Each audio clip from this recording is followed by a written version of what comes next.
আমার সঙ্গে এরকম একটা হয়ে যাবে আমি ভাবতেই পারিনি। চলো শুরু থেকেই শুরুটা করি। আজকে আমি গেছিলাম ভার্চুয়াল ডেটে।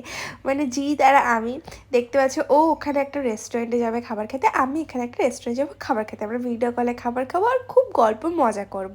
দেখতে পাচ্ছি এখানে ও অলরেডি যে পুরো অর্ডার করে দিয়েছে, ওর খাবারও চলে এসেছে, কিন্তু আমার খাবার আসতে এখনও লেট। আমি এসে গেছিলাম, আমি বাঙালিদের যেহেতু বাঙালিয়ানা খাবার খাবো, আমার ভাত তরকারি খেতে কতটা ভালো লাগে তোমরা সবাই জানো, তো চলে এসেছিলাম। আর এখানে চলছে আমাদেরটা কিছু মজা খুনসুটি, যেটা আমরা করতেই থাকি।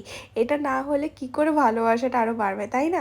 এসে আমাকে ওয়েলকাম ড্রিঙ্কস দিয়ে দিয়েছে ব্লু লেগন। দেন আমি অর্ডার করেছিলাম ভেজ থালি, তার সঙ্গে একটা ভেটকি মাছের পাতুরি। এখানেই হয়েছে প্রবলেমটা, ভেটকি মাছের পাতুরিটা দিয়ে দিয়েছে একদম ফালতু। অল ওভার খাবার টু গুড, পোস্ত ফুলকপি তরকারি খুব ভালো, কিন্তু মাছটা খুবই বাজে, মানে একদম মাছটা ফ্রেশ ছিল না, বাজে স্মেল করছিল। লাস্টে কিন্তু আমার কাছে পেমেন্ট নেয়নি, আমি কমপ্লেন করেছিলাম। দ্যাটস ইট, এটাই।